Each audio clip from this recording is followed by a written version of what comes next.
Hello guys, welcome to my YouTube channel Komala Ajmer Vlog. কি খবৰ আপোনালোকৰ নিশ্চয় ভাল আমি ভালে আপোনালোকৰ আগিলত আজি এটা ৰেচিপিৰ ভিডিও লৈছো আপোনালোকৰ মাজলৈ শাক আজি কি ৰেচিপি মই বনাম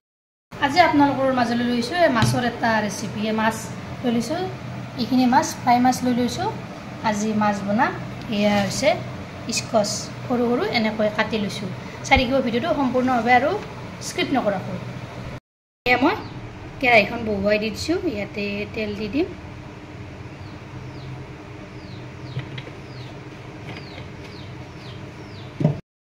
শুকান জলকীয়া আৰু নহৰু এতেলিয়াই দি দিলো তাৰ পিছত দি দিছো ইয়া পাঁচফোৰণ চামুচ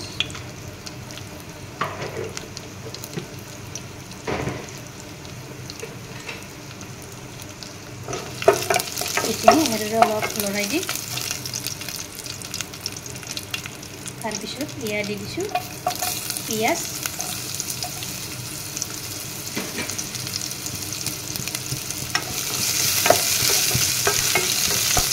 পিয়াজখিনি অলপ ৰং কোমোৱা কৰি লম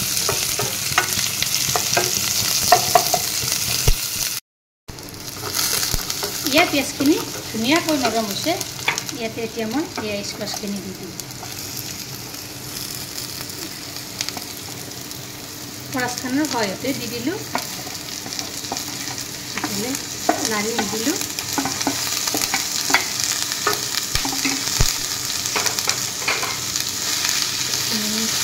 দি দিছোঁ তলপৰ কৰি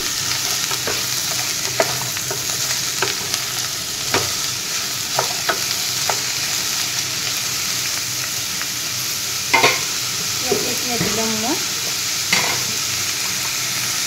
ইয়া নিমখ দিছোঁ ইয়া সৰু চামুচেৰে ইয়া 2 চামুচ হালধি গুড়ি দিছোঁ ইয়া সৰু চামুচেৰে 2 চামুচ এইখিনি অলপৰ কৰি লগাই দিম খুব সহজ পদ্ধতিত এই তৰকাৰীবিধ বনাব পাৰি হেল্ডিও হয় স্কচ সকলো বেমাৰীয়ে খাব পাৰে গতিকে বনাব লাগে স্কচৰ আঞ্জাটো ঠাণ্ডা হয় কিন্তু কফ থকা লোকসকলে খাব নালাগে এই পাচলিবিধ এনেদৰে তলপৰ কৰি লৰাই দি দিছোঁ ইয়াতে মই ঢাকনিখন লগাই থৈ দিম কেইমিনিটমান যোৱাৰ পিছত মই ঢাকনিখন গুচাই দিলোঁ দেখিছেনে এয়া স্কচৰ পৰা কিমান পানী ওলাইছে কম জুইত দিলে এনেকৈ পানী ওলায় এই পানী ওলাওঁতে আমাৰ মাছখিনি এয়া মই দি দিলোঁ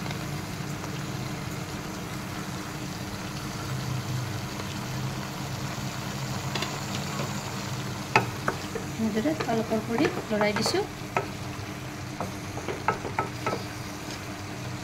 তাৰপিছত ঢাকনিখন মই এনেদৰে লগাই থৈ দিম কিছুদিন যোৱাৰ পিছত ইয়া চাওকচোন পানীখিনি এয়া মোৰ নাইকিয়া হৈ গৈছে ইয়াতে এতিয়া মই দিম ইয়াতে এতিয়া এয়া দিছোঁ মই ফিছ কাৰী মছলা মাছ বনালে এই মছলাবিধ ব্যৱহাৰ কৰিবচোন খাই বিৰাট ভাল লাগে এইখিনিও এনেদৰে তলপৰ কৰি লৰাই দি দিছোঁ এই মছলাটো পিছতহে দিব লাগে আগতীয়াকৈ দিলে মছলাৰ গোন্ধখিনি নাইকিয়া হৈছে মছলাৰ দোকানত আপোনালোকে পাব এই মছলাবিধ তলপৰ কৰি এয়া লৰাই দি দিছোঁ এইফালে আকৌ বনাইছোঁ